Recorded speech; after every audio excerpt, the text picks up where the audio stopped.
This is a day of remembering, a day of Yizkor, a day of hoping. For me, this is the very, very appropriate and right time. And I would like to tell all of you listeners that there is nothing special about David Schaecter. There is nothing magical about David Schaecter. I was blessed to have a brother whose name was Yaakov, and I called him Jacobo.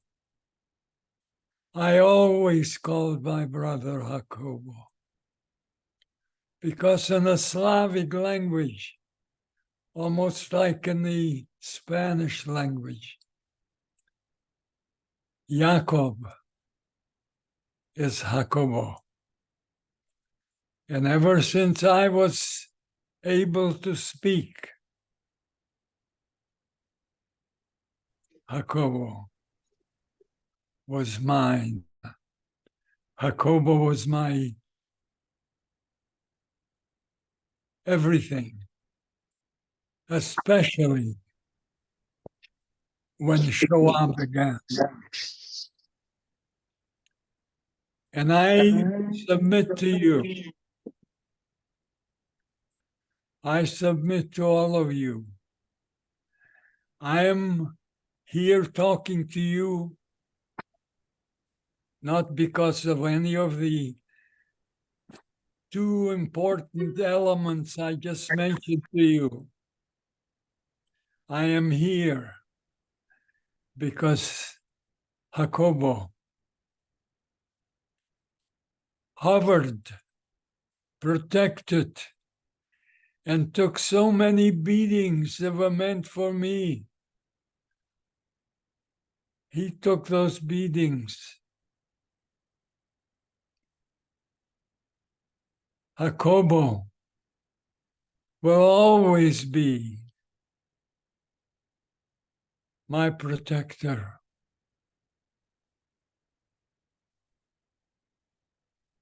We were together in Auschwitz. We were in Auschwitz for 2 years and 10 months.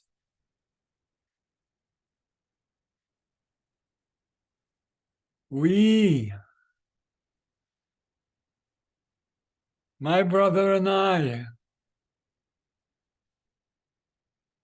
we saw my mom.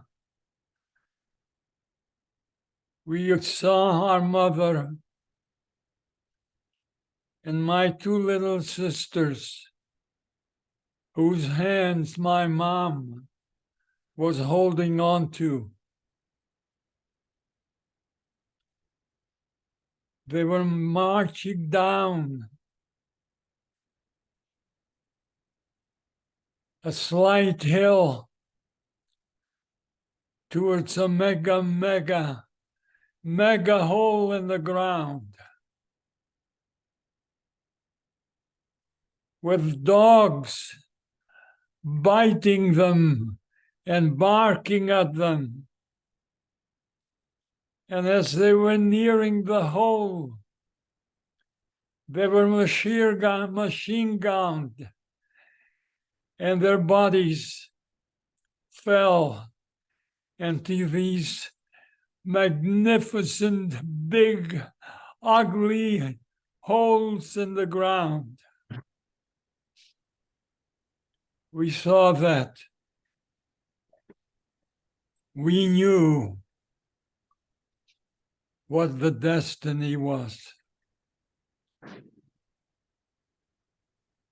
Jacobo, Jacob, took so many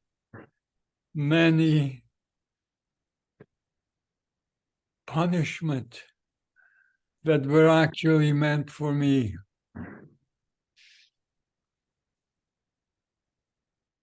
We were part of a work commando that was created by the Jews of Slovakia, the first 1970 Jews that were rounded up in Slovakia were taken to Auschwitz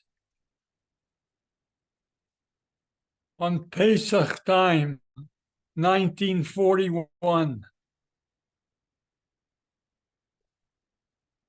The Jews of Slovakia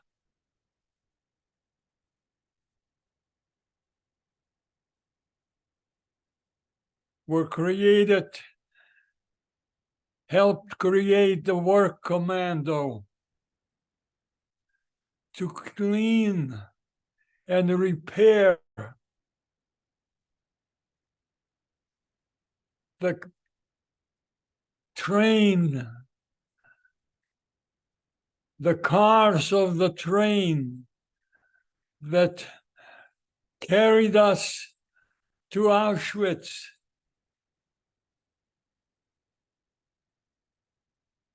The work commando was cleaning and repairing these cars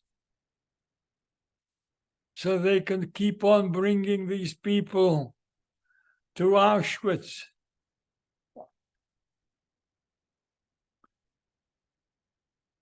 I want you to know that within 2 weeks after we arrived in Auschwitz, this work commando was created, and we were taken into the barracks of Auschwitz.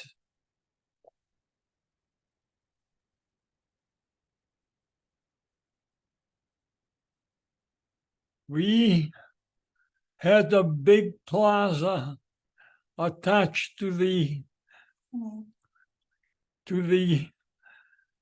barracks. And every morning, we were woken up at 6 in the morning, and we stood there to be counted. And we stood there to be lectured. And we stood there to be punished.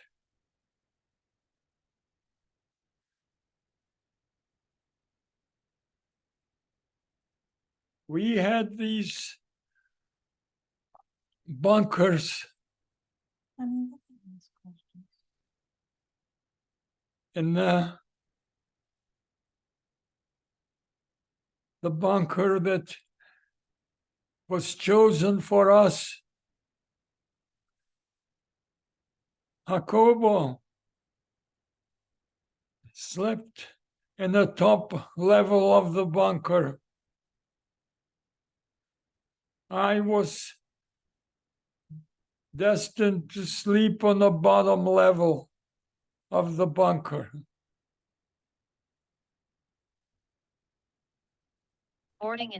I was in the middle of that level. Next to me was a man by the name of Rabbi Huna. Rabbi Huna was a young man, 27 years old. And every morning, Rabbi Huna got up like the rest of us, except that Huna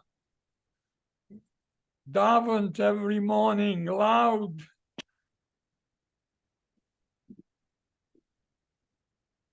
And he was singing every morning in Yiddish,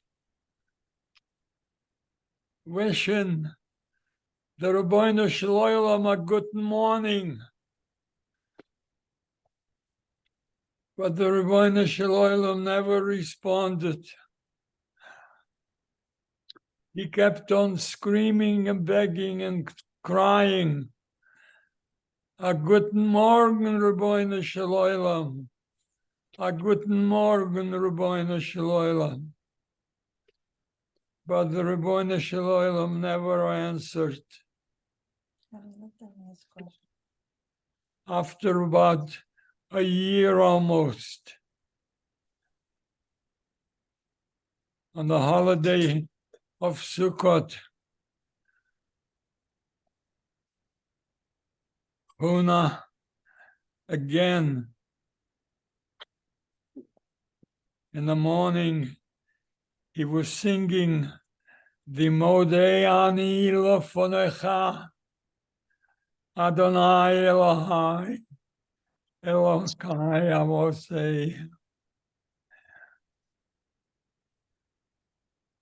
And the Nazis beat the name. They beat him and kept beating him, and he didn't stop reciting the morning prayer. Then the new couple that came on the scene with a whip, and he used the whip to wrap around him. And then he went ahead, he pulled that whip, and Huna went flying, and he wound up hitting the electrified fence. And Huna was no more. He was electrocuted, and he was dead.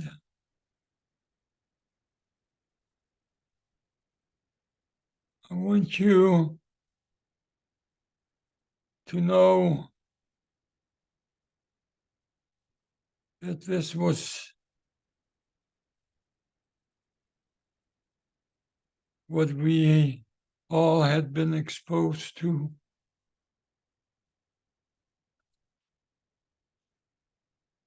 I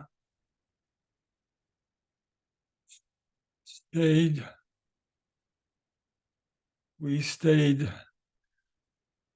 in this war commando for 2 years and 10 months.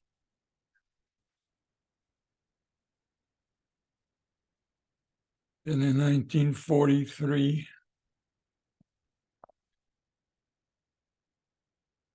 they split the commando force, and they sent half of us to a concentration camp called Buchenwald. By that time, they had already killed more than 2.5 million of our people.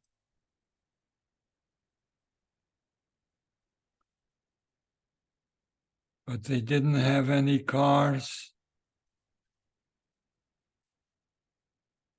to transport more of the people from other parts of the Czech Republic and from Hungary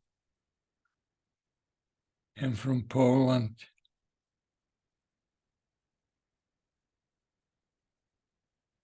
And they needed us to repair and clean those cars so there were still more than 2.2 million Jews to be killed. The Jews of Hungary, the Jews of a couple of other states, Hungary and also from Romania and Bulgaria. So we were put on a train, 900 of us, and we were taken to Auschwitz, I mean to Buchenwald. to Buchenwald. Please forgive me. And we did the same work. Auschwitz, Buchenwald. Auschwitz was horrendous. Buchenwald was bigger and more horrendous. My brother Jacobo, after almost 3.5 months in Buchenwald, my brother got very sick. And he was getting sicker. And he was telling me that he doesn't want to live anymore. And at the same time, about 3, maybe 4 days after, Jacobo got very sick. That night, he drank the water from the pipelines. The Nazis knew they were losing the war. They knew it, but they were still determined to kill another 2.5 more million Jews. And they went ahead and poisoned the pipelines of the water lines that was so important and so necessary for us. And they even made it known that if we drink the water, we're going to die. But we thought that they were just threatening us. And then my brother Jacobo, I didn't see him at his working site. I was looking for him and I didn't see him, and I kept looking, and then I saw him drinking the goddamn water. The night he was so sick. He was crying, and he was sick, and he was crying, and I couldn't help him.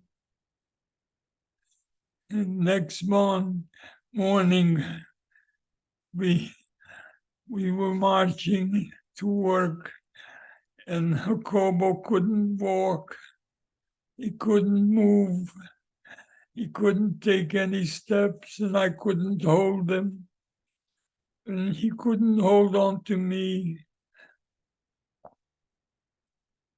And I let go of him because I couldn't hold him. And he fell to the ground. And then I tried to lift him up. And the nearest capo, the nearest guard, and his dog, he let this dog loose at me. And the dog was biting my legs as I was trying to lift up Jacobo. And I couldn't do it. And he finally, that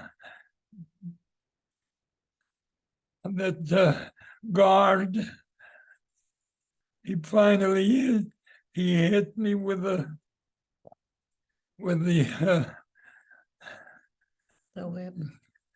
with the whip, and I fell to the ground, and he pulled me up, and he made me walk, and I left Jacobo lying there. About maybe 10 or 15 seconds later, I heard the sound of a shot, and I knew that they killed Jacobo. And Jacobo wasn't with me anymore. I never thought I would survive without him. After a couple of days, I finally talked myself in to believe that maybe Jacobo must have felt that maybe I will survive without him, because I don't think that he would have left me alone. Let the kids ask questions. And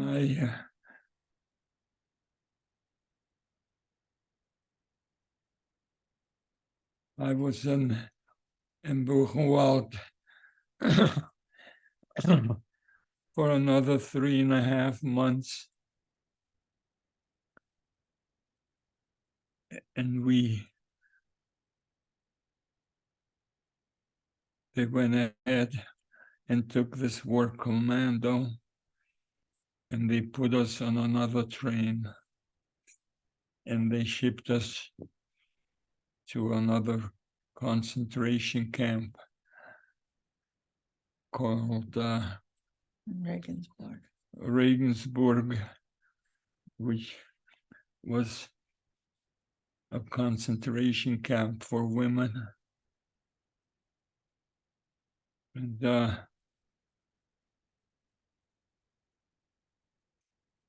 they put us in the train, but they didn't have any cattle cars, so they put us in supply cars, and the supply car was a closed car. It wasn't like a cattle car at all. And the next morning, as we were riding, and the side of those train cars had like round holes, and those were like lookout windows. And I sat in lager in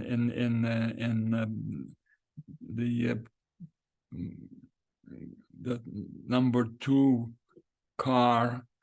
I was riding in number 2, and I was sitting on the side of the where the window was, and I saw a sign that read in Slavic, and it said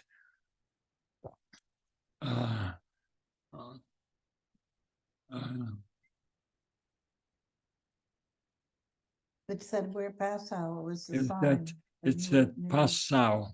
Those two. Passau, and it said it in German, and it said it in Slavic. And I remembered my geography in the 5th grade that said that half of Passau was in the Czech Republic. So I at least knew where we were. And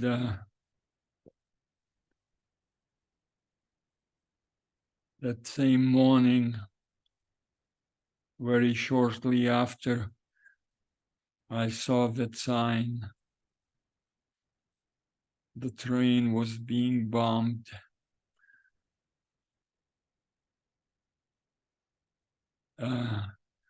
Honey, let the kids rest. the American Army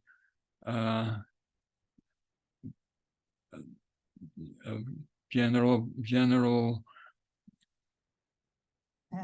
Patton Army bombed the train.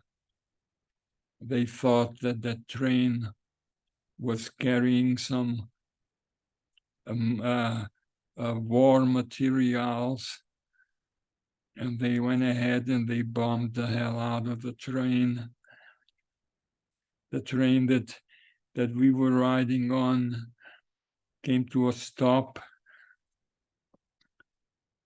The second car where I was in, the front, almost a third of the car was chopped off. The bomb hit the car, and they chopped off almost a third of that car. And the train stopped, and there was more cars burning, and people screaming and trying to run out and jump out, and some of them couldn't make it. And I jumped out. I was able to jump out in the front section, and I ran to the forest that we were in, and I kept running and running and running, and I saw some other people running alongside of me, and some of them behind me, and there were some that were in front of us, and I stayed in the forest, hidden. The forest was an oak tree forest, the tree that the Nazis cherish and worship because it's the strongest tree in existence. And the bottom of the tree, the roots of the tree create like a little circle around the bottom of the tree. And you can just scrape it out, the dirt from the bottom. And I was familiar with the tree because we had some on our farm like that. And I remember I scraped out a lot of dirt, and I slid into the bottom of the tree. And I also went ahead and looked for a hold of dry leaves. And I scraped those leaves and scraped them and put them in the bottom of the tree to cover myself with. And I stayed in that forest for 9 nights. And on the 9th night, I couldn't come out during the day because I was afraid I would be seen.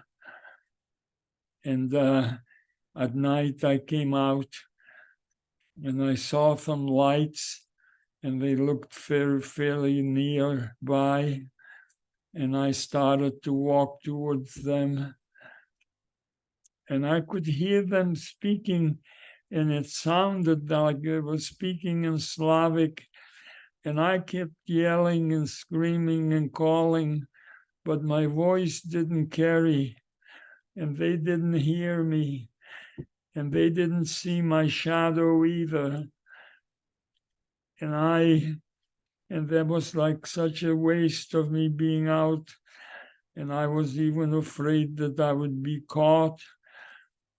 I went back and hid again that night under the tree. And then on the 10th night, I got out, and I tried again. But this time I I walked slightly closer, and I kept yelling and yelling, and they saw my shadow. I don't know that they really heard me, but they saw my shadow, and then they keep yelling at me. And they were yelling at me in Slavic, and they were saying for me to lie down on the ground and hide my face in the bottom of on the ground, and stretch my legs and spread them and spread my arms and not move. And sure enough, 3 Czech underground soldiers came and picked me up and took me. They walked maybe 200 steps or so, and put me in what they called the field hospital. And I stayed in this field hospital with the Czech underground for a little more than 6 weeks. And then the news came that the second biggest city in the Czech Republic was liberated by General Patton. Called the city's name was Brno. And then the Czech underground was celebrating, and and I was being cared for. The second morning, they washed me up. They tried to take care of all the places that I was bleeding from, running in that forest and scratching and banging up. And they woke me up every 2 hours to feed me with some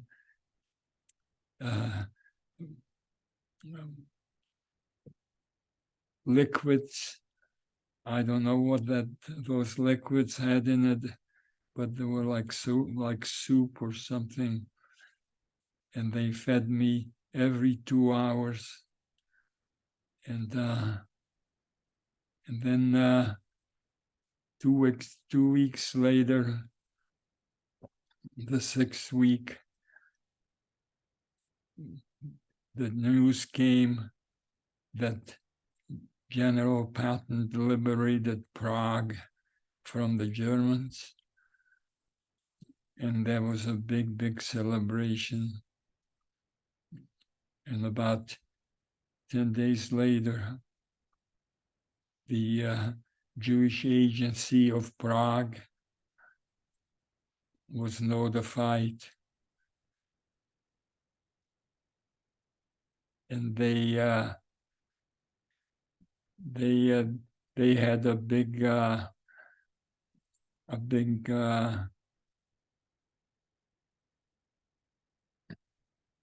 Jewish agency, right?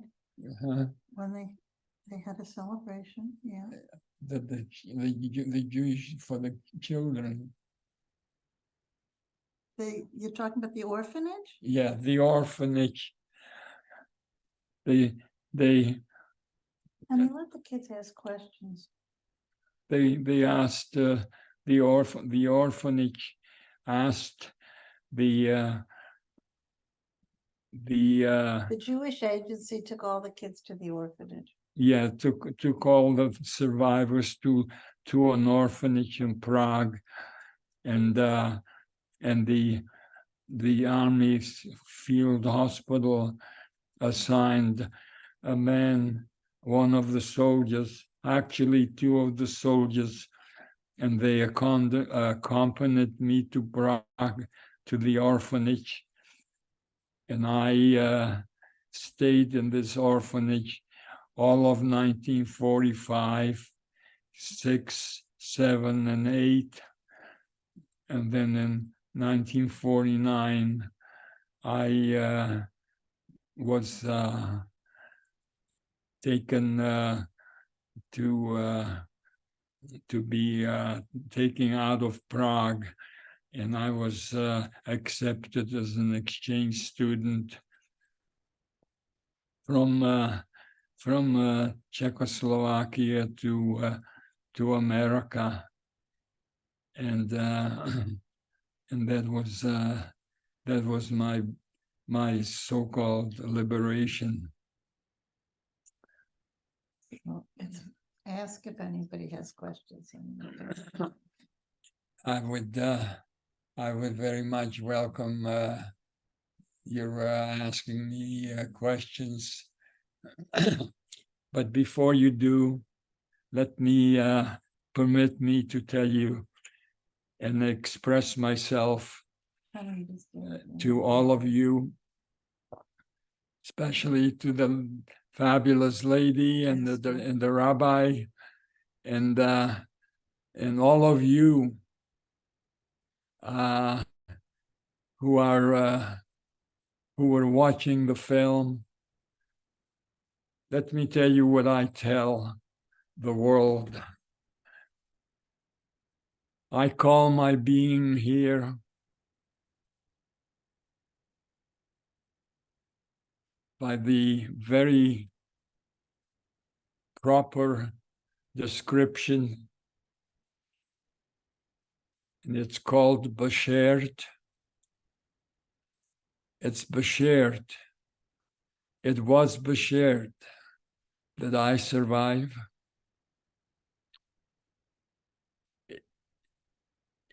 It was Beshert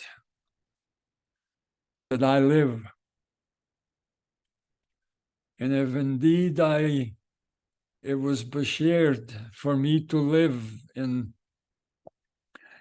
spite of everything, Rabbi, in spite of all of the horrors imaginable, Ani Mamin, I believe. And Rabbi, and on top of that, V'yafal peh, Ani Mamin. In spite of everything, Ani Mamin. So if this is what really happened to me,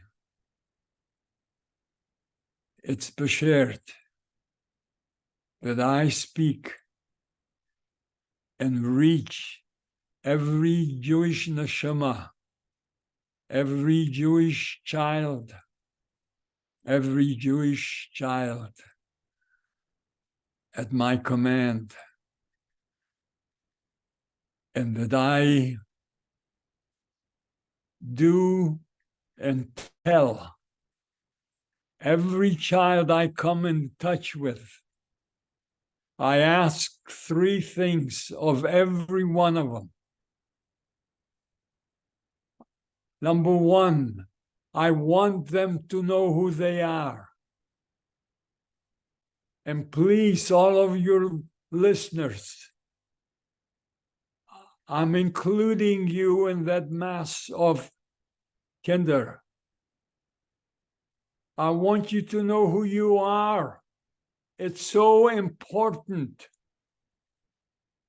And number 2, you must know and always remember what happened to our people. And number 3,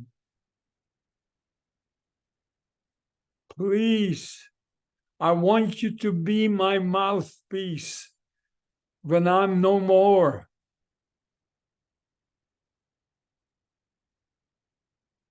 I want you to be remembering the 1.5 million kinder.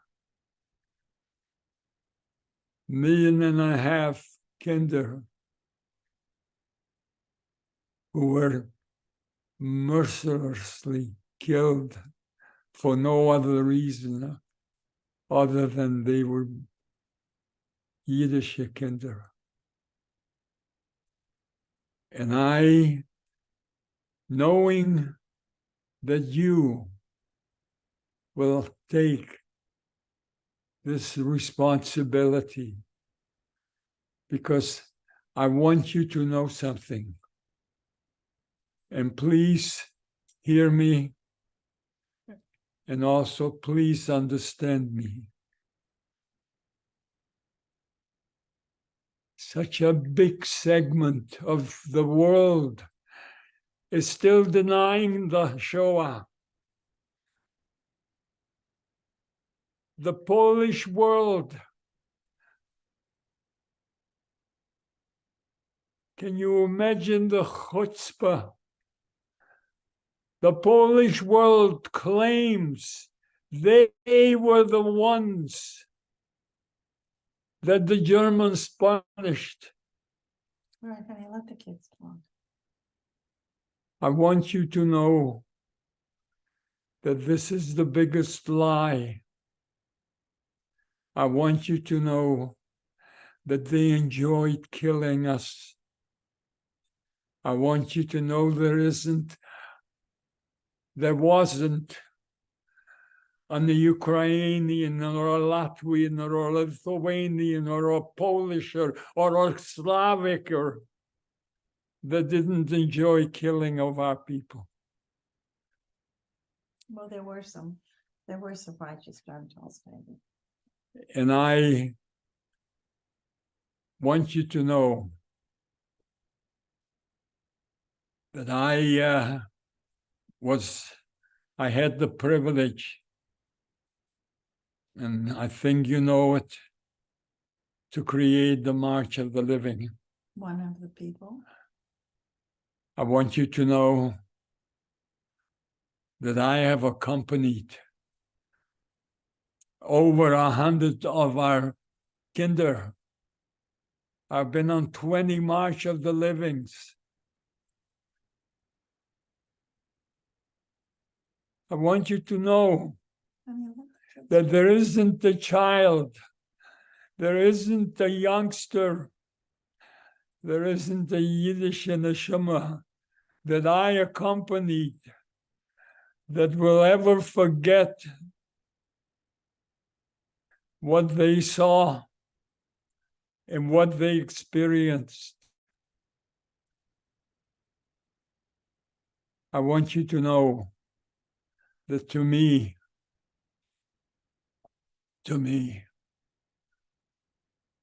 I feel rewarded because I have so many kinder that sing along with me, Ani Mamin. And Rabbi and Lady Esther, thank you very much for creating this assemblage. I am extremely and overwhelmingly grateful. And I wish we Gaman Kasamya Tova. David, thank you so much. I probably not only me. I think that all of the young people here in the chat and the in Facebook also is on Facebook. We put it on Facebook Live. We're all crying and we have tears because we share with you, like we are you. You share the story like we are there, like we are part of you in the same. Unfortunately, in that sad in that sad journey of your life, when you were a teenager, when you were a kid, we were there with you, and we have many in K-Space is a young professional center for young Jewish people, singles, from 18 years old, the age at where you were liberated, to the 30s and late 30s. And we always have motivational speakers and rabbis, and also Holocaust survivors. And I don't remember crying like today and feeling so connected to your story like ever. And when you said the last words that you are a believer, that you believe in God, that Bashert, that God gave you the opportunity to be alive and to be representing Jacobo, and representing your family and representing all the Jews that they couldn't make it. But you believe in God. You are giving us such an important message. We live in a life that we take everything for granted. Everything is, we live in freedom. It's so easy to be Jewish that sometimes we don't appreciate the opportunity to be alive and to be able to keep the mitzvot and to keep the Torah and like you said, to know who you are.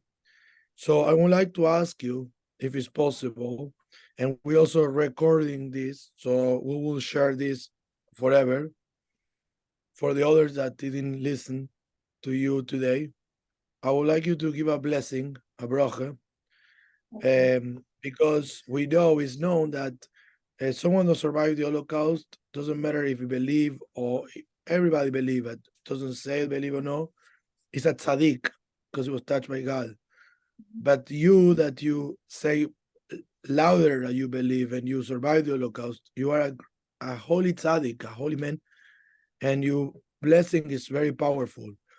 And many of the young people are in the chat, they're looking for a shidduch. They didn't marry yet. Some of them, they got married, but they need parnasah. Some of them have young kids in the family that they need to also be addressed to the right way of Judaism.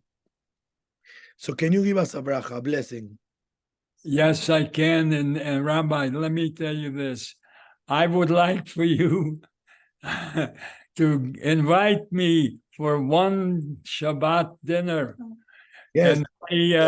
And I could sing and dance and talk and smile and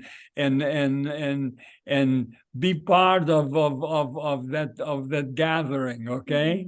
Let me know which Friday night. Every Friday night we have in K-Space like 100 of young people. You tell me, or tell me, Esther, which Shabbat, which Friday night, and we will make this happen. You're gonna have the best Friday night ever. I promise. Bli neder. The best, the best. The Holocaust Memorial. And for sure, Rabbi and Esther, please encourage these young people. We almost have 1 million people's survivors' names on the wall. We want them to see that. We need to have those neshamas at the memorial. We need for them to come and feel. I feel the neshamat. I feel that all of that 1.5 million Yaldim are looking down upon us, and they're smiling because we remember them. And this is what I tell the kinder. Let them give them a blessing. So Rabbi and Esther, please. Give us a blessing, Okay. And I David. assure you, I will never say no. Okay. We're waiting for a blessing, David. Come, no, you can Yeah, make it. Cindy, give me a. bracha. Oh, I have to get him his kippah. Yeah, Rabbi, if you give me a kippah. Rabbi, can I tell you and your audience one quick story? He doesn't know how to do a quick story. A very little quick story, Rabbi, please. Okay, sure. After I told you that I've been on 20 March of the Livings. And each time, Rabbi, I asked the Polish machers, would you please let me open up Lager 8, Barrack 8. That's a barrack that Jacobo and I were for 2 years and 10 months. And they said it every time. And then this year was my 20th time. And I agreed to accompany all of the young people from Miami on the March of the Living. But then I also agreed to only stay with Miami 3 days, and I would go with the Israeli armed forces for the other 3 days. So now we're marching on the Living. We're marching. And sure enough, Honey, they gotta go. Give them. sure enough, as we're marching, Rabbi, the thing that I could never have imagined ever, a guy comes running. He is the second man of No, he's a sheik from the United Arab the Emirates. sheik from the United Arab And Esther Emirates. must have seen him too, because it was the program after the March of As the Esther, Living. did you see it? The sheik. The sheik keeps running, Yes, yes. and I'm There walking, he I'm is. marching. Wait, here he is. See, it was a very holy moment for David, because the sheik said to him, Allah told me to walk with a survivor. And it was a very beautiful experience. So he says to me, David, he's walking, and he finally caught up with me, and he says, David, last night I had a dream that Allah spoke to me, and he said, walk with a survivor, and he'll bless you. Sure enough, he says, David, I want to walk with you. Will you please bless me? He hugged me, wouldn't let go of me, he was kissing me. And I somehow I felt that maybe the Rabbeinu Shalom arranged that. But the impossible became possible. And the guy took my name, he took my card, and he says, we're going to see each other again and again. And I want you guys to hear me say that to you. And Tada Rabah. All right, give him the blessing. And let me bless. Yevrechecha Adonai v'yishmerecha. Amen. Yoer Adonai ponav alecha v'chonecha. Amen. Adonai ponav alecha. V'natan lachem shalom v'shalom. Amen, amen. Big applause, everybody. Big applause to David. David, I just want to say thank you so much again. It's crazy how when you were all the feelings that rise up when we hear you, because you tell your stories and we want to cry, and then we see you so happy now and talking and with such a thrive to life and to keep on living and to keep on talking to the youth. And I just want to say that I just want to promise you that my mission of life will be to tell your story and to make others know what happened to you and to all the kids in the Holocaust. And when I hear you, I feel a bit of being with my grandfather, and it's such a blessing that you're 94 years old and you're still with great memory and telling everything to us, and we promise you that we'll be the ones that we're not gonna let your story die, never, never, never. And also I just want to add that David for the first time was able to get into the barrack, right, this March of the Living. He With was the IDF, the they IDF opened, opened it for him. they opened up for the first time his barrack. Yes. And you told me before going to the march that you were going to be able to get into the barrack. And I know it's late, but I just want to know a little bit, because I wasn't able to know what happened when you opened that barrack, and what your feel. I imagine it was a very emotional moment. I want to know a little bit also about, I'm gonna say, and we what's only, the state.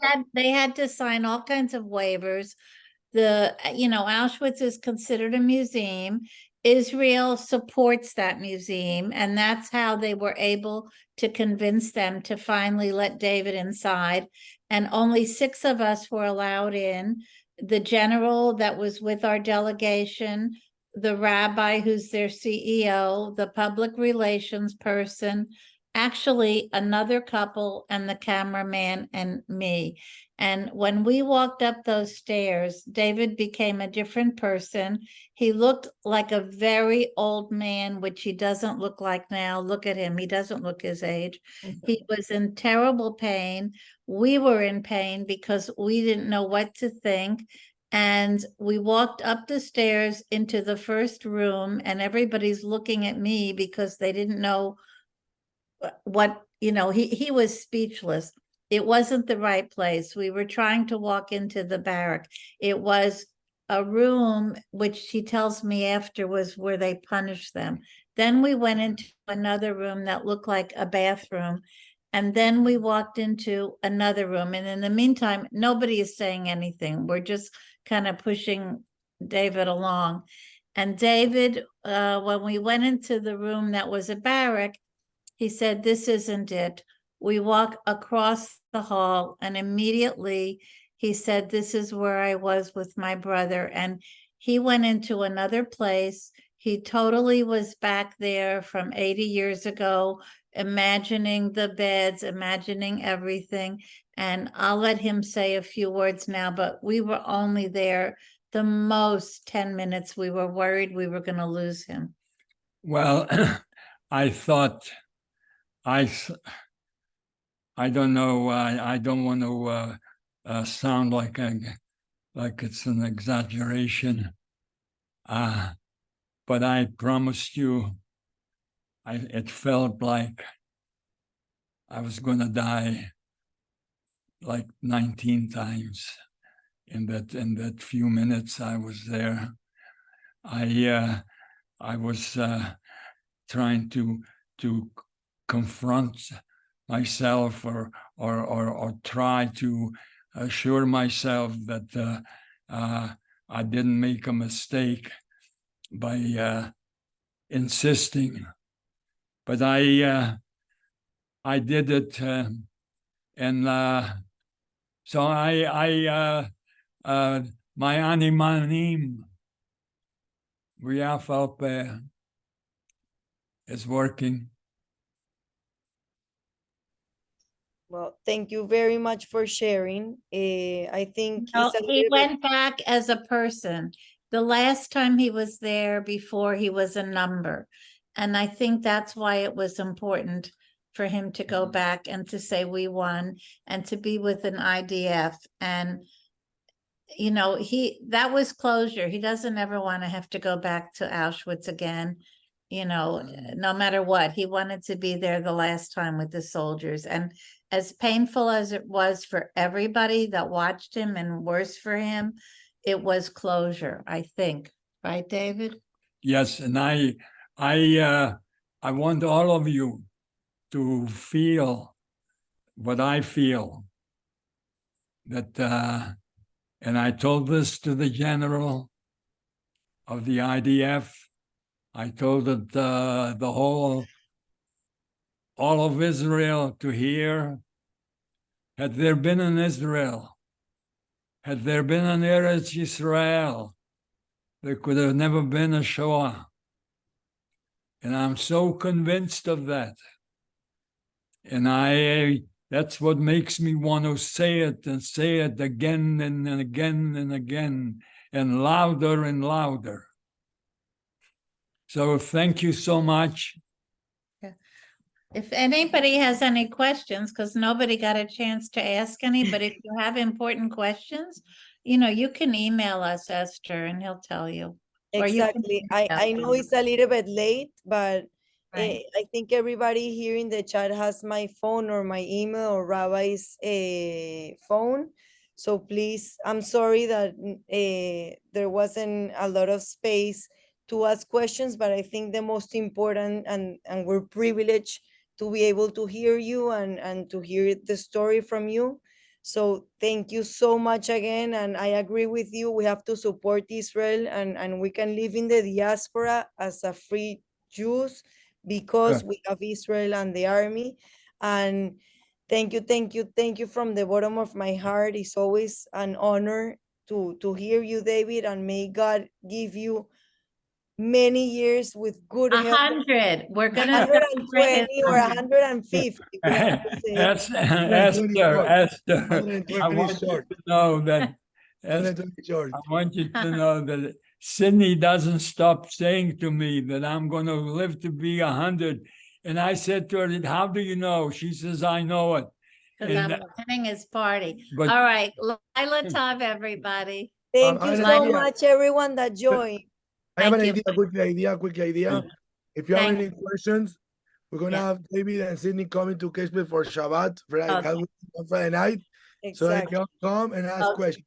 We'll do that. Okay. Thank Okay, you, Lila Sydney, Tov. for everything also. Bye. Thank Thank you.